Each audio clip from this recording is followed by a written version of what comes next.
Hola, soy Fernando Pérez, director técnico del Instituto para la Salud Ambiental y director académico del curso de expertos en salud ambiental que organiza nuestro instituto junto con la Escuela de Salud Integrativa ESI. En mi intervención en estas cuartas jornadas de profesionales de salud ambiental, es el cuarto año que las organizamos ya para el mes de junio, en mi intervención voy a hablar sobre contaminación electromagnética. Concretamente, voy a hablar de cómo es el fenómeno, cuáles son las fuentes y cuáles son las posibilidades, o sea, qué herramientas y qué técnicas y qué modos de usos podemos utilizar, bueno, pues para mejorar nuestro ambiente electromagnético en los lugares que vivimos y que trabajamos. Para ello he preparado una presentación en PowerPoint y la presentación de hoy pues, se denomina Protección de espacios ante la contaminación electromagnética. Bien, pues iniciamos la conferencia. Me gustaría empezar explicando bueno, que la fuerza electromagnética forma parte de nuestras vidas desde siempre. O sea, el entorno en el que vivimos es de naturaleza electromagnética, nuestro ser es de naturaleza electromagnética, está fundamentado en esta fuerza y además vivimos en un entorno geofísico, en una atmósfera geofísica. Aquí vemos nuestro planeta, bueno, pues está envuelto en un campo, en una serie de campos y de capas y de actividades de carácter eh, eh, originalmente electromagnético, bueno, que también está en interrelación con otros lugares más lejanos, pero que son fundamentales para la vida, ¿no? Como nuestra estrella, el Sol.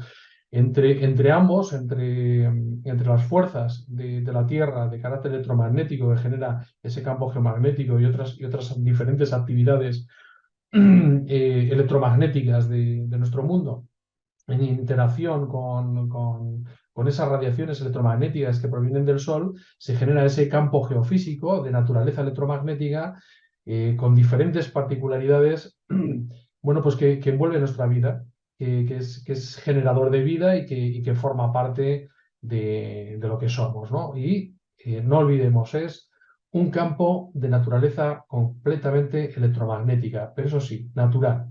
O sea, es el lugar, el campo electromagnético en el que nos hemos desarrollado durante miles de años, desde que la Tierra es Tierra, ¿no? La vida aparece así. Bien, hace muy poco todo eso cambia, porque hace aproximadamente no, exactamente 141 años, el 4 de septiembre de 1882, a finales del siglo XIX, Alva Edison iluminó por primera vez la ciudad de Nueva York. Es la primera ciudad del mundo que se ilumina por las noches con energía eléctrica. Y bueno, pues desde 1882 hasta esta parte, pues el mundo ha cambiado mucho. Si vemos la Tierra desde el espacio, pues podemos ver básicamente todas las ciudades y pueblos pequeños del planeta iluminados por esa luz eléctrica. Podemos ver incluso las carreteras y los caminos que unen esas ciudades, podemos ver las formas de los lugares donde vivimos directamente desde el espacio, incluso podemos ver esa luz reflejada en las altas capas de la atmósfera, ¿no? Como vemos en esta imagen tan ilustrativa. Sí es verdad que aunque quien iluminó la primera ciudad fue Edison, con su desarrollo de la corriente continua, le debemos la actual tecnología pues a Nikola Tesla, ¿no? Que desarrolló su generación alterna y que es de la que hoy disfrutamos en todo el planeta para la distribución y generación de electricidad. Luego, un poco, o sea, luego lógicamente, esta electricidad se tiene que transportar eh, al resto de las ciudades, al resto de las viviendas desde los lugares de generación. Y bueno, pues para ello existen un montón de redes eléctricas pues de alta, media, baja tensión, que transporta esa electricidad hasta los edificios y las fábricas, ¿no? Para eso existen todos estos sistemas de transmisión. Pueden ser aéreos, pero también pueden ser soterrados. Que no los veamos no indica que no estén generando campos que puedan salir del terreno. Efectivamente, los campos generados salen del terreno y, bueno, pues generan una contaminación en el ambiente. Las líneas de transporte eléctrico, los sistemas de transformación, pues uno de los principales sistemas de contaminación electromagnética que tenemos desde fuera de los edificios y que pueden incidir en el interior de los edificios. Y más recientemente, pues a finales del siglo pasado, del siglo XX, aparecen por primera vez las tecnologías inalámbricas, telefonías móviles que trabajan en banda de microondas y que, bueno, a día de hoy pues pueblan básicamente los tejados de muchos de los edificios de nuestras ciudades. Los dispositivos inalámbricos están al alcance de la mano de todos nosotros. Es un nuevo sistema de contaminación electromagnética en otras frecuencias, pero que ahí está, ¿no? Forma parte de nuestro día a día. En base a estas interrelaciones de transporte y consumo de electricidad y telecomunicaciones, pues en el interior de los edificios encontramos diferentes factores. Influyendo desde fuera, pues tenemos las líneas de transporte eléctrico, tanto soterradas, invisibles, ¿no? Pero presentes en cuanto a sus campos electromagnéticos, ¿no?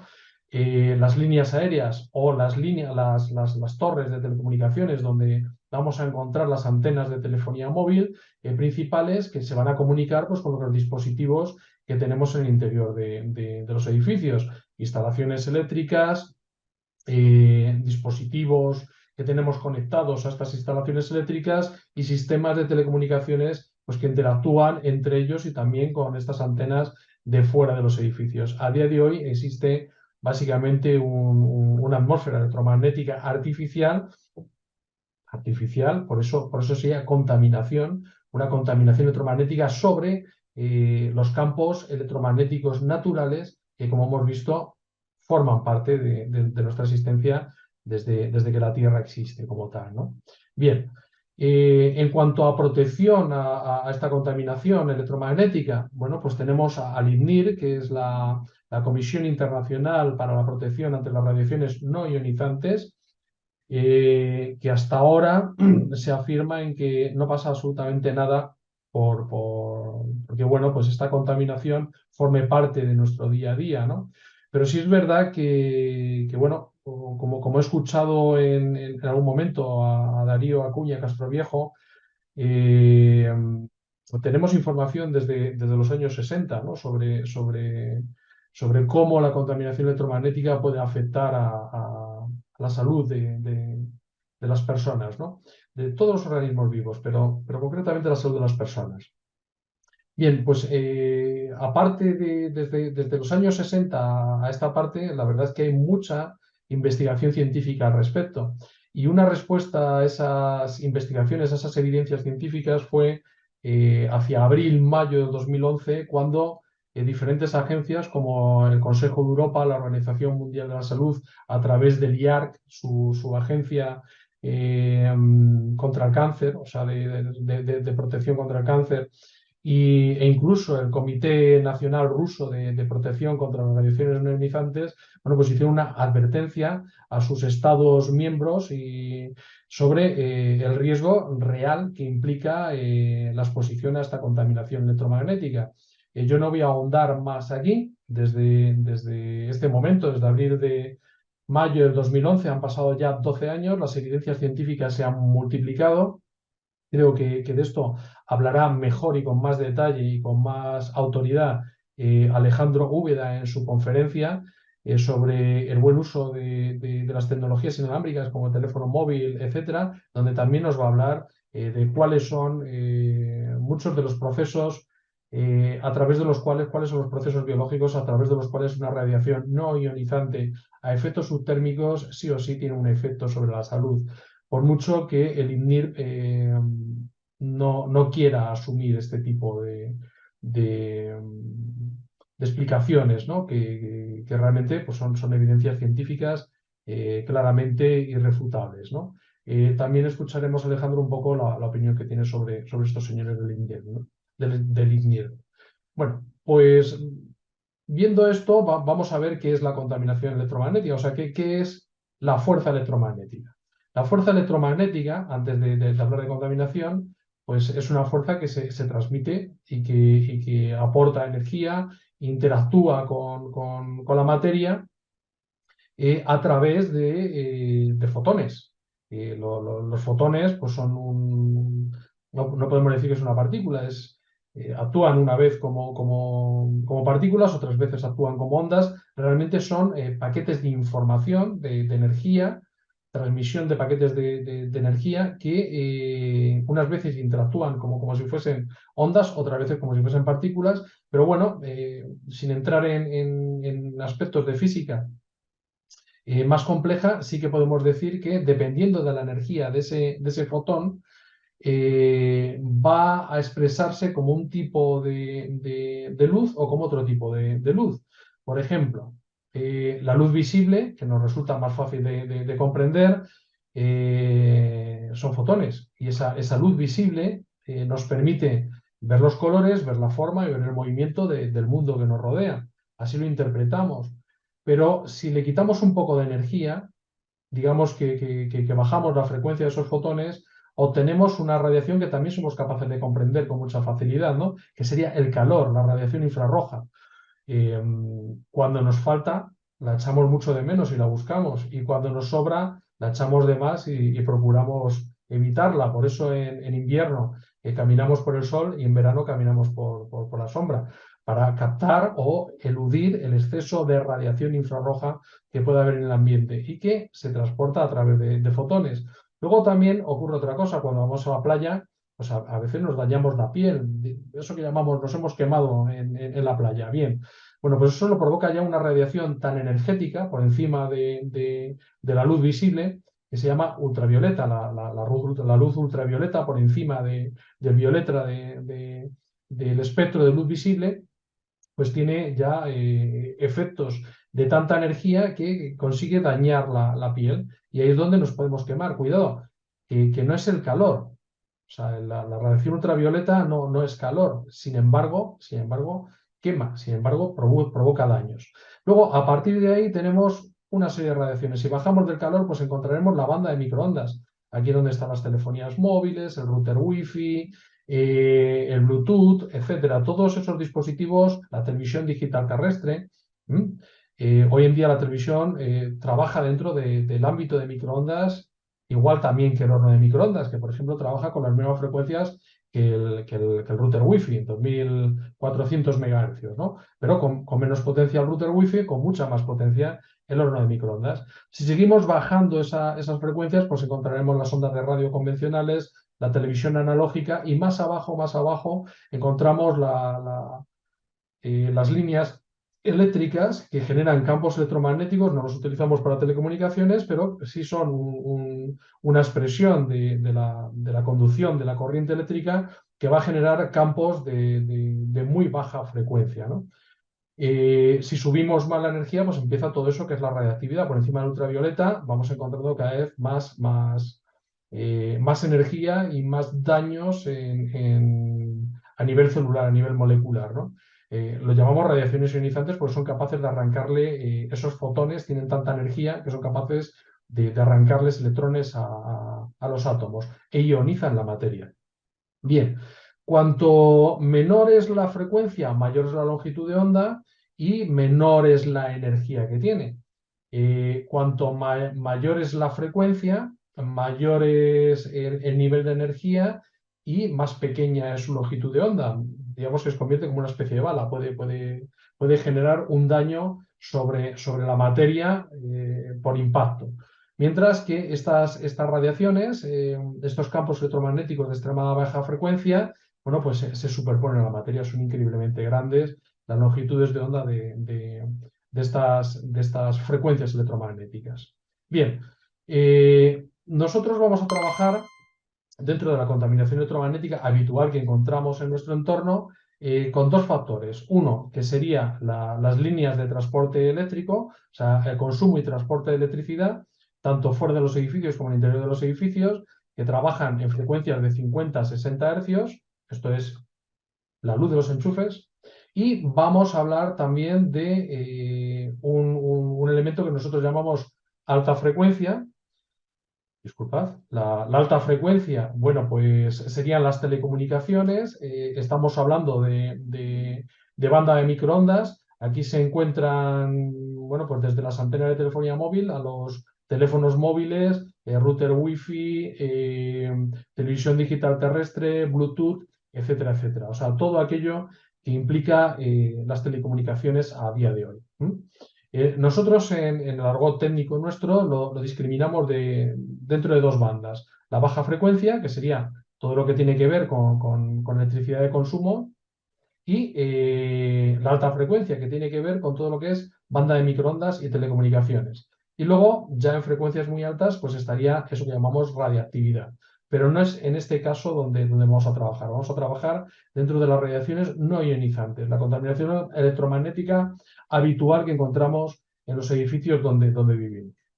Bien, para observar la contaminación electromagnética, me gustaría hacer hincapié en lo siguiente, en el siguiente aspecto físico de la fuerza electromagnética.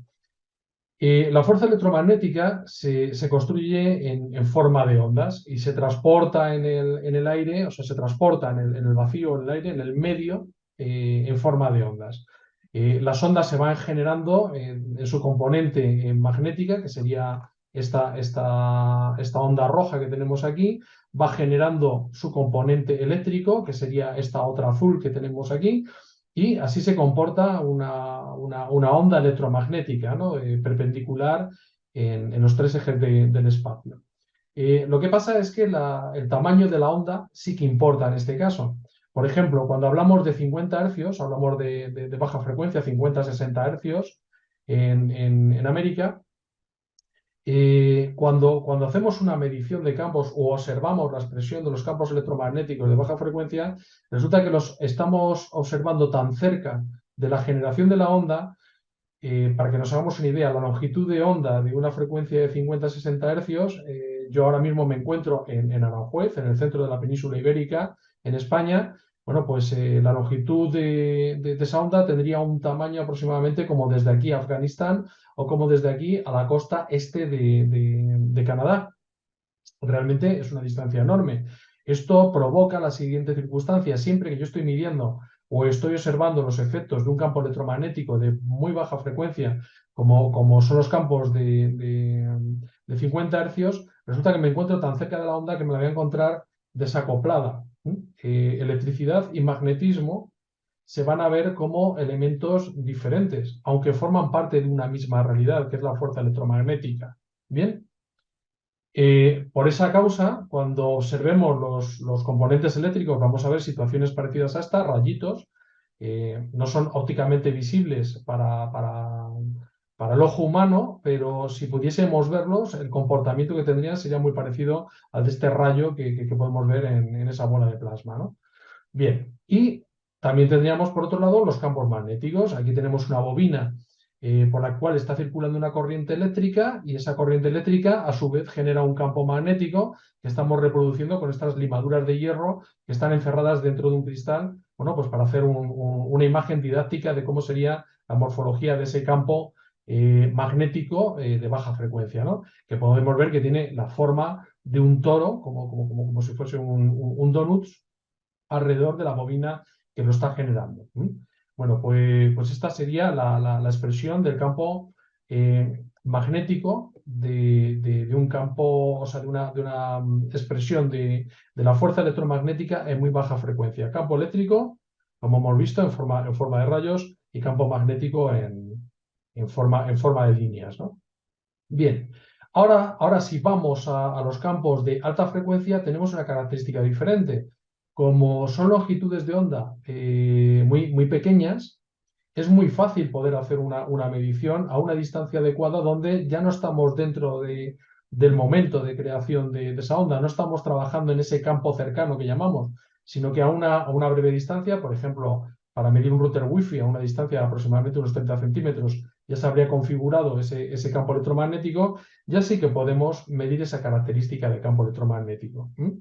Tiene su componente eléctrica y su componente magnética, pero la onda ya se ha conformado como tal y la experiencia que vamos a tener de ese campo electromagnético aunque también es invisible, porque son frecuencias que no son perceptibles por el ojo humano, pues se van a expresar como si fuesen luz. Es una radiación que se expresa de esta manera, ¿no? Entonces, las observaciones que tengamos que hacer sobre la medición y protección ante las altas frecuencias, eso que engloba la telefonía móvil y las diferentes telecomunicaciones, bueno, pues podríamos imaginarla un poco de esta manera. Como vemos, todos son fotones, todos son fuerza electromagnética, pero esas diferentes frecuencias le da diferentes características a cada una de esas frecuencias, que le dan una expresión diferente en cuanto a cómo las percibimos. Por eso podemos ver el espectro de luz visible, descompuesto como el arco iris, ¿no? Podemos ver los colores, las formas y el movimiento, podemos percibir el calor, ¿no? A través de sensores que tenemos especializados para percibir el exceso o la ausencia de radiación infrarroja, pero hay otras frecuencias que no somos capaces de percibirlas y esto no quiere decir que no tenga un efecto sobre nuestro organismo. Las principales fuentes en baja frecuencia para campo magnético, vamos a describirlas, serían principalmente, como he explicado antes, las líneas de transporte eléctrico, tanto aéreas, visibles, como soterradas. Esto no implica que no generen campos que no tengan una afección en el interior de los edificios. Los campos magnéticos de baja frecuencia se superponen a la materia y atraviesan los muros sin ninguna merma. Ya podemos envolverlos en hormigón, en plomo, lo que queramos. O sea, normalmente se superponen a la materia y están ahí junto con nosotros en el interior de nuestras casas, desde el lugar en el que se están formando, desde su fuente de generación. Véase un cable enterrado, véase una línea de alta tensión, los cables de esas líneas de alta, media o baja tensión. Otra de las fuentes principales que encontramos en el exterior de la vivienda serían los transformadores urbanos que convierten la media tensión ya en tensión de consumo para poderla consumir en el interior de los edificios. Podemos encontrar, es mi experiencia, que estos elementos pueden estar formando parte de un edificio y podemos tener vecinos a los lados o podemos tener vecinos de este transformador justo encima. Os voy a enseñar unas fotografías. Esta es una medición delante de una puerta de un transformador, donde tenemos 1243 nanoteslas. Y aquí tengo otra fotografía que ahora veremos qué es, ¿no? Que son 1357 nanoteslas. Normalmente los estudios nos dicen que a partir de los 300 nanoteslas los casos de leucemia pueden incrementarse exponencialmente, o sea, el nivel de riesgo es alto. Bien, para ello los niveles de seguridad obviamente son mucho más bajos, nunca sobrepasar los 100 nanoteslas y si es posible para tener un ambiente limpio, pues no sobrepasar nunca los 20-30 nanoteslas y encontrarnos por debajo o sea, y si puede ser, pues que no haya exposición de ningún tipo. Siempre tenemos que buscar, ante estos factores de riesgos, el nivel mínimo de exposición posible que podamos llegar a alcanzar, ¿no? Bueno, esta fotografía me sirve para introducir al siguiente paso. Esto está fuera de las casas, las líneas de transporte eléctrico, los transformadores, etcétera. Pero en el interior de las casas podemos encontrar cosas muy cerca de nosotros que se pueden parecer bastante a este transformador. Esta medida es la medida que obtengo sobre una cama eléctrica articulada, sobre sus motores, transformadores y sistemas de mecanismos de la cama. Puede ser una cama muy cómoda, pero directamente sobre el lugar donde descansamos podemos tener un equivalente al estar durmiendo encima de un transformador de la compañía eléctrica. Interesante tenerlo en cuenta. Transformadores como ese podemos encontrar luego cerca del lugar donde descansamos muchos. Pues, por ejemplo, esta lámpara tiene un transformador que realmente puede generar un campo realmente tan importante como el de esa cama, que si se encuentra en una mesilla de noche, bueno, pues puede estar afectando directamente a las personas que descansan ahí. Un radioreloj despertador como este también implica transformadores muy similares a estos y también generan ese tipo de campos. Y aquí tenemos un teléfono inalámbrico. No voy a hablar en este caso de la contaminación generada por la señal inalámbrica del teléfono, pero sí, además suelen venir acompañados de transformadores como este que generan campos exactamente igual que los de la cama. Y como he explicado anteriormente, esto se superpone a la materia, atraviesa los muros sin ninguna merma.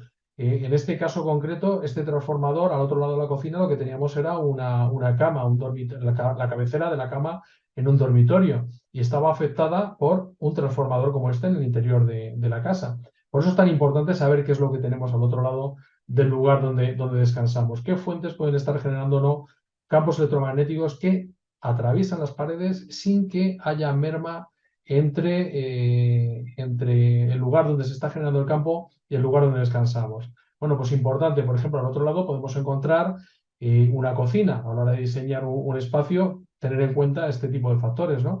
Porque una cocina tiene dispositivos que tienen transformadores, que tienen motores y que pueden estar generando campos al otro lado.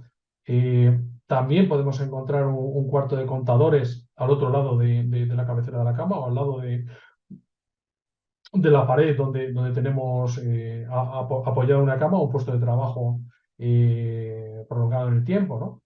Y no olvidemos que también podemos encontrar cosas como esta, una caldera de gas que también tiene sus bombas, sus motores, sus bobinas y que en nuestra experiencia son grandes generadores de contaminación electromagnética por campos magnéticos en el espacio interior, ¿no?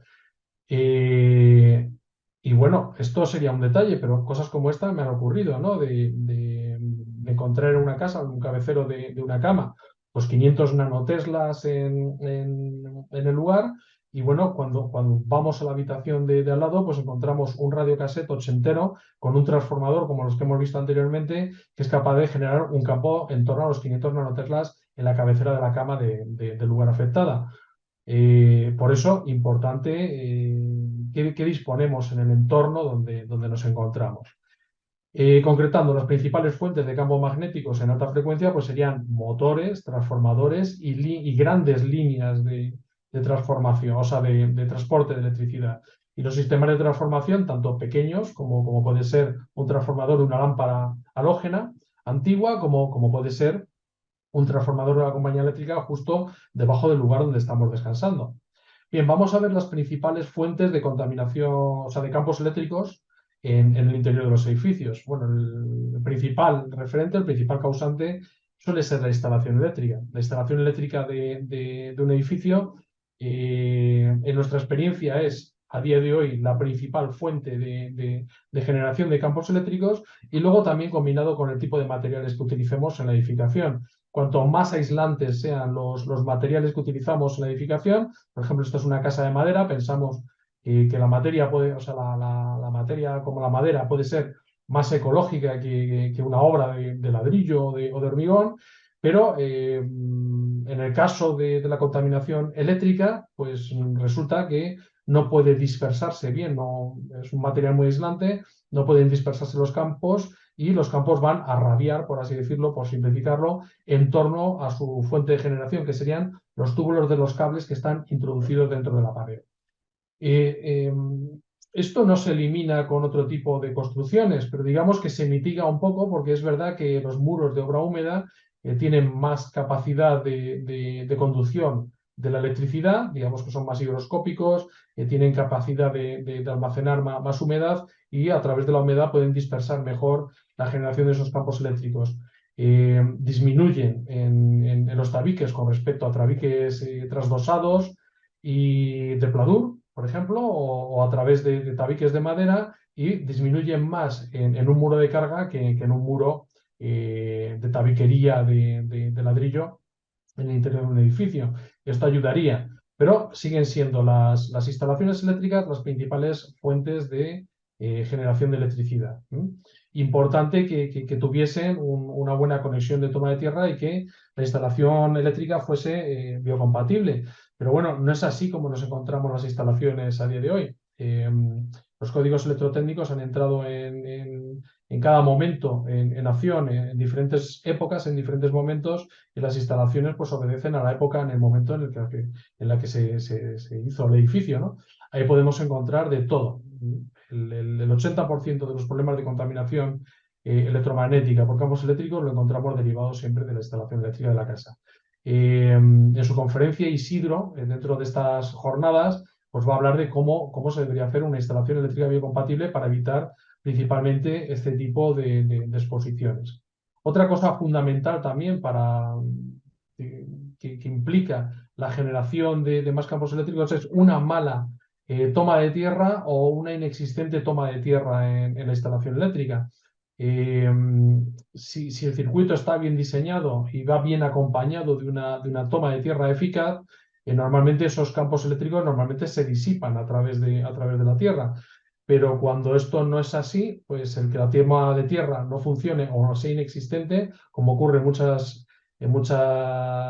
viviendas que visitamos a día de hoy, porque son muy antiguas y su instalación también, consecuentemente, es muy antigua, bueno, pues el que falle la toma de tierra es una de las principales fuentes de generación de contaminación electromagnética.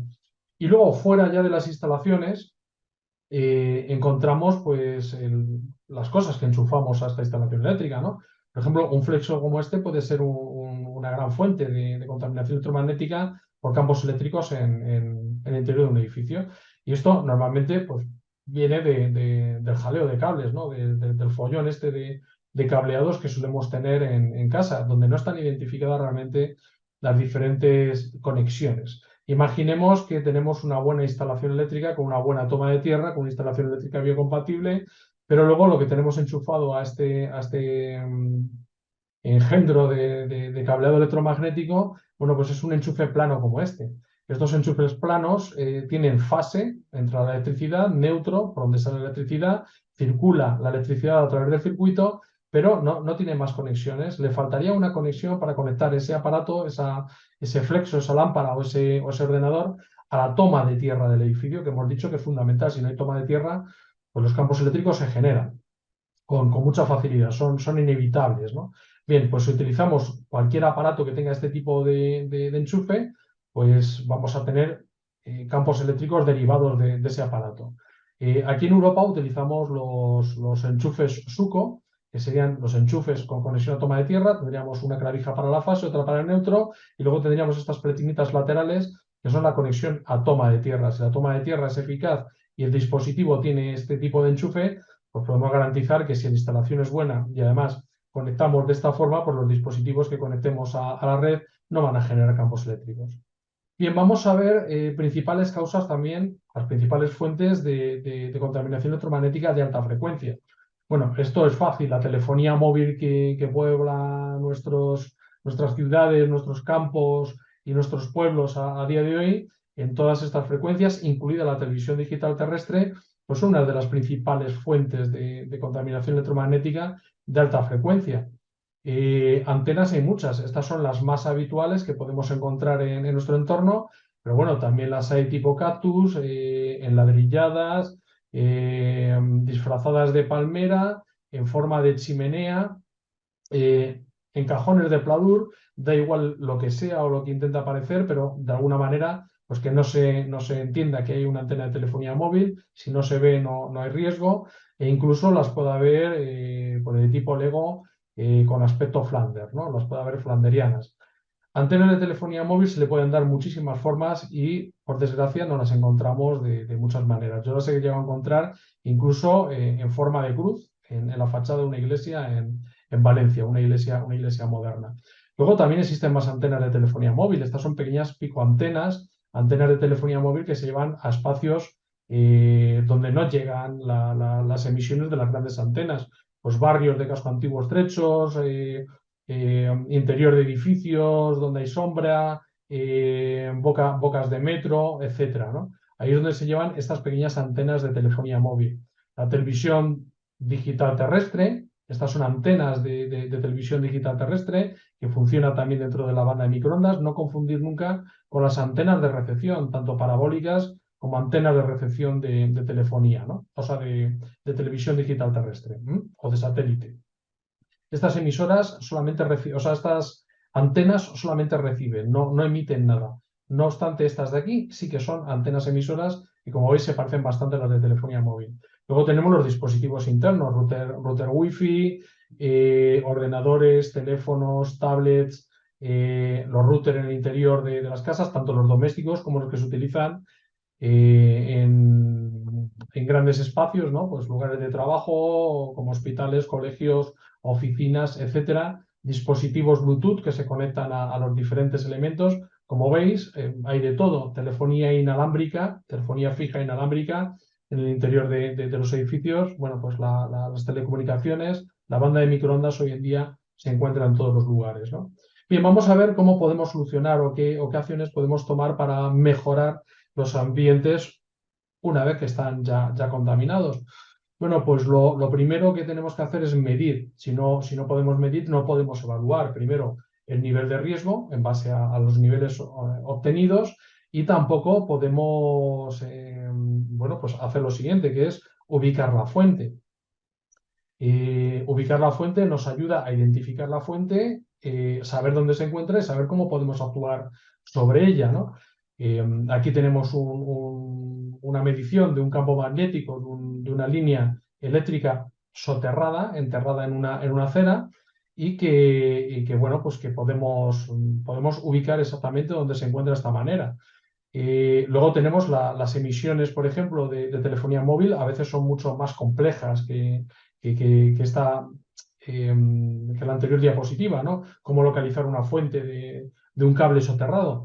Por ejemplo, aquí podemos estar pensando que la radiación de esta antena, pues tendríamos que proteger a lo mejor este edificio de aquí desde esta fachada para protegernos de la antena que nos está mirando, pero a lo mejor resulta que la antena está generando una reflexión en este otro edificio de enfrente y está generando la emisión justo por la parte opuesta del lugar. Por eso, ubicar la fuente y también ubicar todos los aspectos de reflexiones, difracciones, absorciones, porque estos campos ya no interactúan como los campos de baja frecuencia que se superponen a la materia.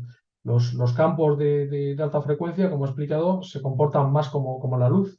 Y la luz pues, puede ocultarse, puede reflejarse, puede difractarse, se puede reflexionar, etcétera, ¿no? O sea, se pueden hacer muchas interacciones con la materia de una frecuencia tan alta como sería la banda de microondas. Entonces, ubicar la fuente es importantísimo. Luego, otra de las cosas que es importante es comprobar si tenemos toma de tierra y qué calidad tiene esa toma de tierra, porque luego, como veréis, en muchos de las mitigaciones o blindajes o sistemas de reducción de campos electromagnéticos, la toma de tierra es fundamental para la intervención. Entonces, el valor de la toma de tierra es fundamental. Bien. Vamos a ver cómo sería la protección ante los campos magnéticos de baja frecuencia.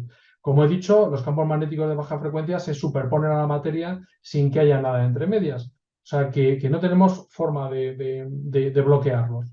Consecuentemente, pues una de las formas que tenemos de evitar que esos campos estén presentes en el ambiente, pues por ejemplo, puede ser la desconexión. Vale, ¿qué es lo que podemos desconectar? Pues desde desenchufar algo cuando nos vamos a dormir para que no esté presente. Por ejemplo, si tenemos una cama eléctrica articulada, podemos tener una regleta con un interruptor luminoso que nos va a permitir saber que está conectada o desconectada durante el tiempo de descanso. Cuando queremos dormir en esa cama, queremos moverla. Activamos el interruptor, movemos la cama hasta el punto que a nosotros nos resulte confortable o al enfermo que estamos cuidando. Para eso normalmente se suelen tener esas camas en las casas, y una vez utilizado eso se desconecta la instalación y punto. Por ejemplo, las camas de hospital disponen de esos sistemas. Las camas de hospital disponen de sistemas que una vez que has dejado de mover la cama, pues se cortan los campos, se corta la alimentación y se cortan los campos de esa cama eléctrica articulada, principalmente porque muchos de los pacientes están monitorizados con sistemas que perciben el estado de salud por campos electromagnéticos, como por ejemplo el latido del corazón de una persona, ¿no? Que lo que está leyendo esos sistemas de monitorización son campos electromagnéticos generados por el latido de nuestro propio corazón, ¿no? Bien, pero también podemos tener, imaginemos, una cocina al otro lado del dormitorio. Bueno, esa cocina no la estamos utilizando cuando nos vamos a descansar. Podemos apagar la cocina entera, podemos poner un interruptor bipolar, a veces lo ponemos en algunas obras de reforma y bueno, pues esa cocina deja de estar activa exceptuando el frigorífico. Ya hemos tenido cuidado de dónde poner el frigorífico para que su campo no genere una afección sobre las personas, vamos, que no haya personas expuestas a esos campos. Luego la distancia es importante porque estos campos, los campos magnéticos de baja frecuencia, van decayendo con el cuadrado de la distancia. En el caso de las líneas eléctricas. En el caso, por ejemplo, de los transformadores, con el cubo de la distancia. Entonces, el poder ubicar y el poder medir nos permite también ubicar los lugares sensibles lejos de la afección de esos campos. Y si no hay forma de evitarlo, pues a veces hay que poner más distancia de la que parece. También podemos distorsionar los campos. La geometría de cómo ubicamos los cables sí que importa. Por ejemplo, aquí vemos unos cables trenzados que evitan que cada uno de estos cables, que genera su propio campo magnético, bueno, pues actúen de alguna manera como cuando enfrentamos dos imanes. Intentamos juntarlos con la misma polaridad. Vemos que se repelen porque el campo magnético de un imán y el campo magnético de otro imán, de alguna manera se están repeliendo, pero si lo juntamos con la fuerza de nuestros brazos, vamos a ver cómo conseguimos distorsionar o aplastar ese campo magnético. De la misma manera podemos hacer con la geometría de la disposición de los cables. Aquí vemos un solenoide con un campo bastante amplio. Si hacemos ese solenoide en esta forma toroidal, conseguimos distorsionar el campo, introducirlo al interior de esa bobina. Consecuentemente, obtenemos que de tener un transformador con un solenoide como este o tener un transformador con un solenoide como este, podemos mitigar un montón el campo magnético de esa línea. Lo mismo a la hora de establecer los cableados. Luego existen otros sistemas que realmente casi esto funciona como una óptica, funciona por permeabilidad magnética.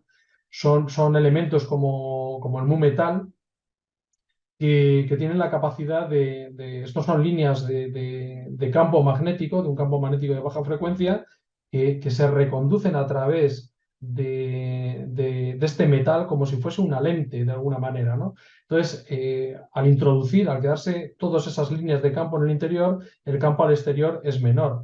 Realmente estos son elementos increíblemente caros y hay que aplicarlo normalmente para confinar los cableados.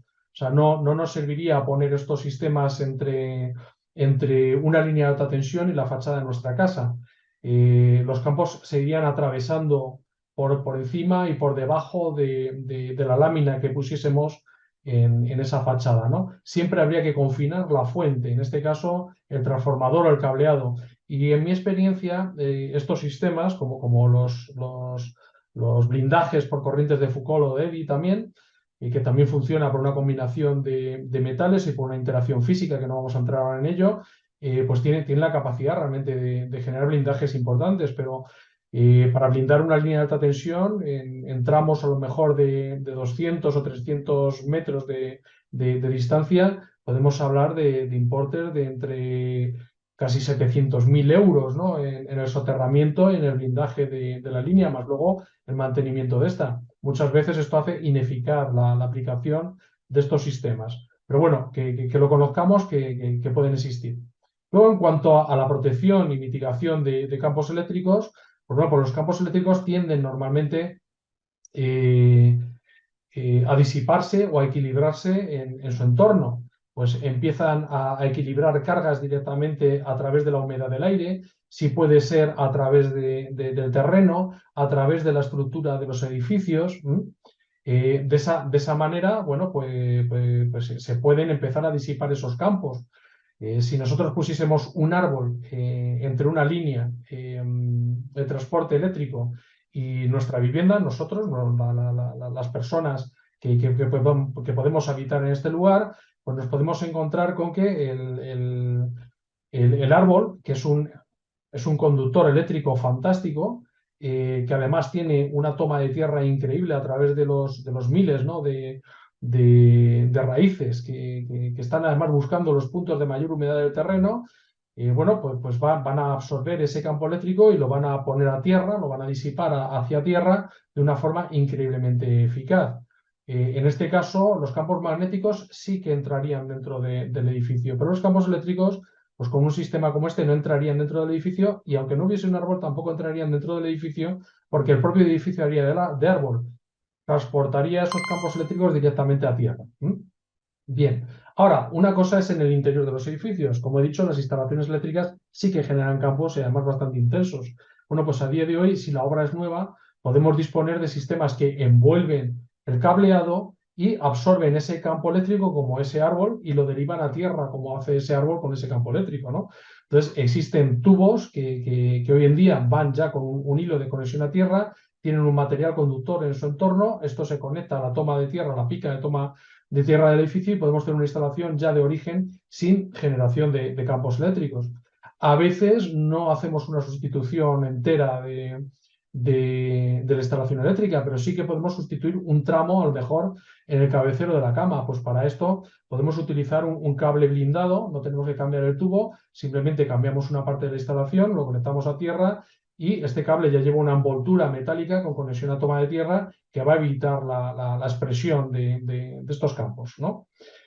A veces ya no podemos actuar sobre la propia instalación, entonces actuamos sobre el edificio, actuamos sobre la pared.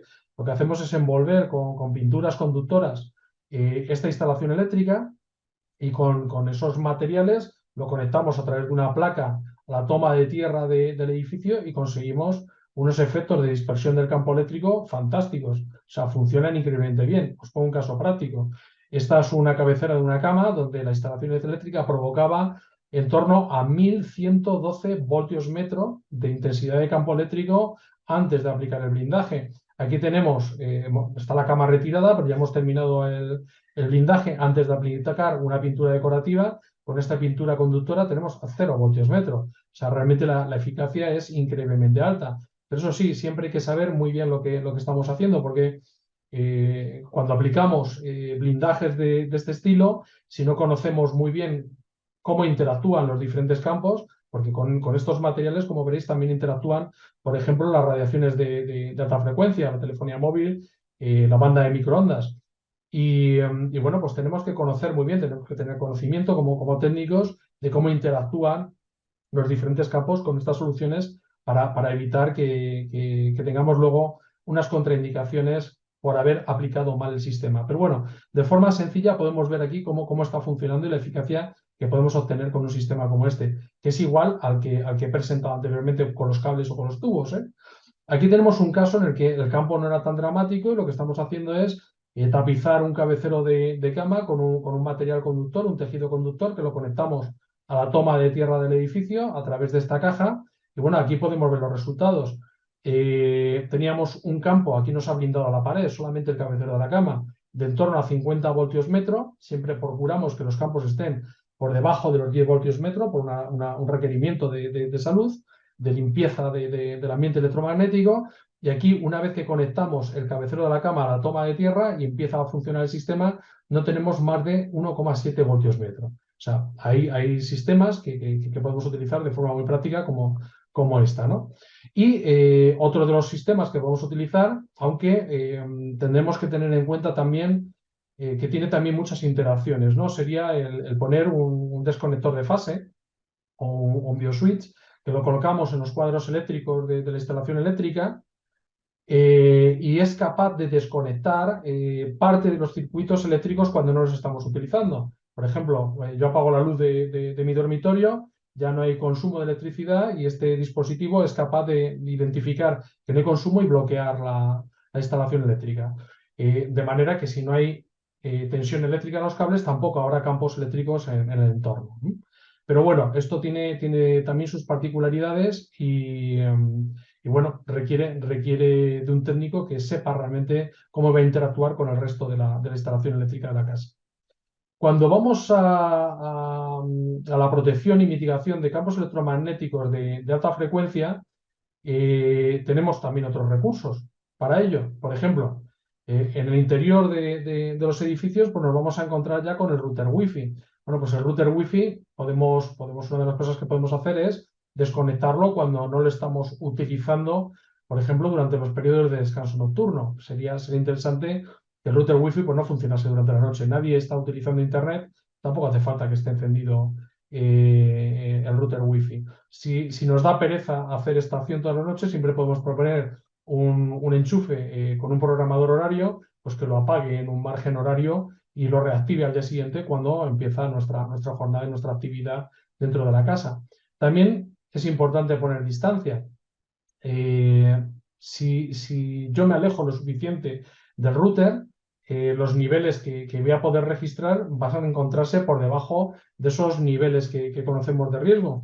Si no estamos hablando de personas sensibles, cuando hablamos de personas electrosensibles, no tenemos un valor de referencia, porque no existe un valor de referencia para ese punto, pero en cuanto a personas no sensibles sí que tendríamos valores de referencia. Bueno, pues sabemos que a una distancia de unos 3 metros, 4 metros aproximadamente, ya los niveles serían imperceptibles nada más que para el dispositivo que realmente quiere conectarse al router Wi-Fi. Nuestro teléfono inalámbrico, o sea, nuestro teléfono móvil o nuestra tablet, nuestro ordenador, etcétera. Cuando hablamos de antenas Wi-Fi comerciales, centros comerciales, hospitales, colegios, etcétera, podemos también bajar la potencia de emisión, porque estos dispositivos, no es como nuestro router Wi-Fi, tienen la posibilidad de poder bajar la potencia de emisión. Y hemos observado en lugares que teníamos niveles de contaminación realmente severos, que simplemente con bajar la emisión, la potencia de emisión, pues hemos conseguido que siga habiendo cobertura Wi-Fi dentro del espacio sin encontrar en ningún sitio, pues eso que denominaríamos valores de riesgo. O sea, que son cosas que se pueden hacer en el interior de los edificios.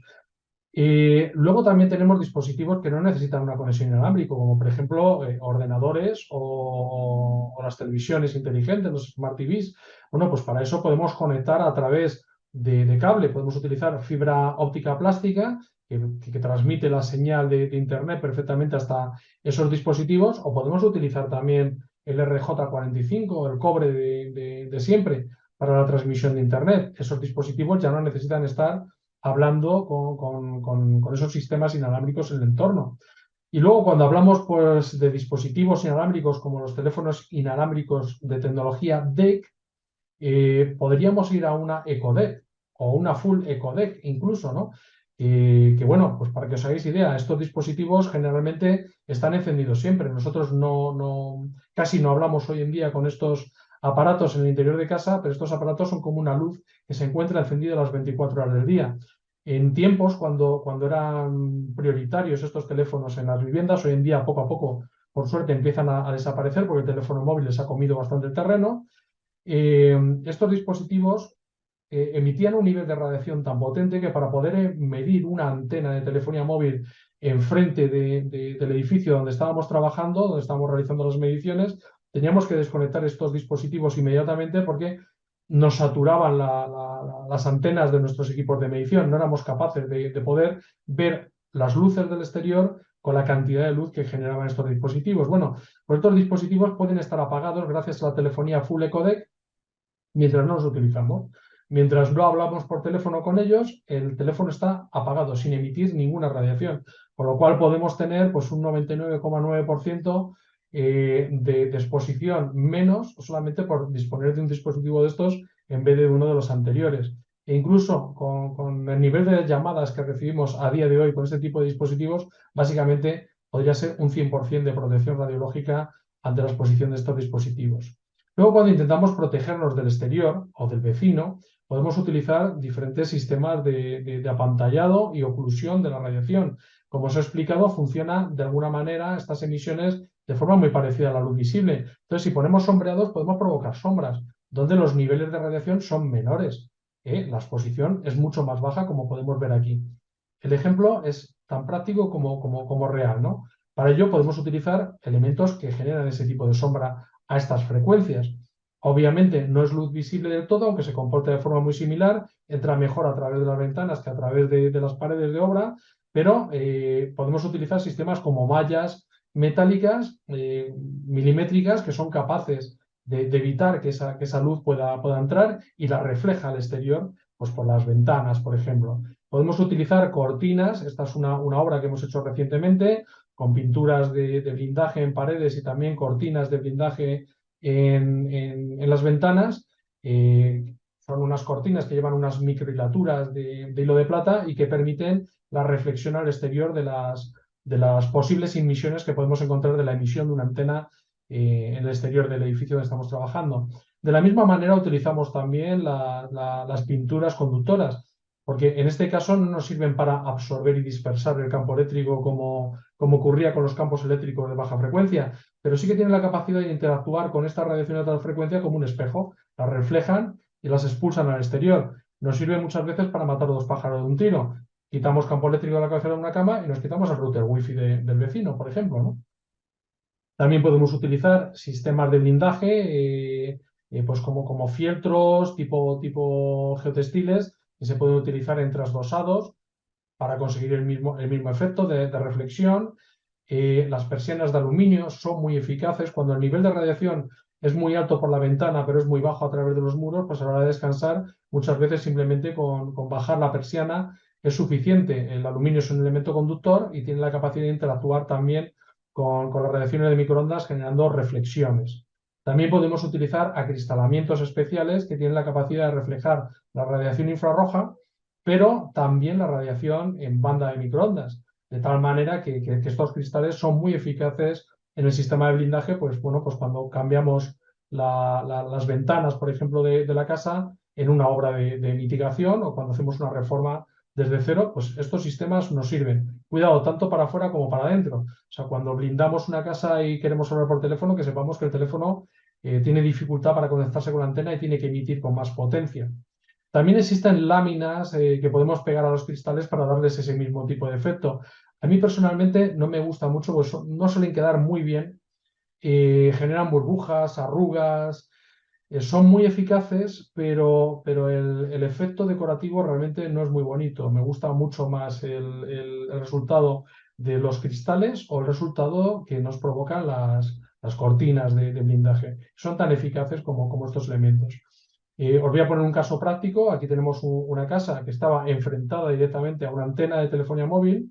Estas son las mediciones, son niveles altísimos. Estamos viendo que en la cama, en el dormitorio, teníamos valores de entre 19.230 y 14.280 microvatios metro cuadrado. En el salón, cerca de 11.590 microvatios metro cuadrado. Tener en cuenta que más de 1.000 microvatios metro cuadrado ya es un factor de riesgo según los conocimientos científicos que tenemos a día de hoy, y que un ambiente limpio debería estar muy por debajo de los 100 microvatios metro cuadrado. Esto indudablemente lo supera. Bueno, aquí hicimos un blindaje mixto de pintura, todavía no se ha aplicado la pintura decorativa.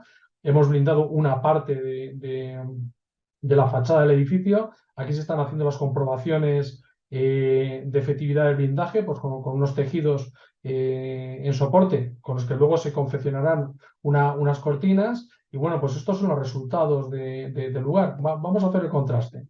Antes teníamos 19.230 y ahora tenemos 190, 80 microvatios metro cuadrado. Y en el salón, que teníamos 11.590, tenemos tan solo 60 microvatios metro cuadrado. Realmente es un factor de reducción y mitigación de los niveles de radiación increíbles.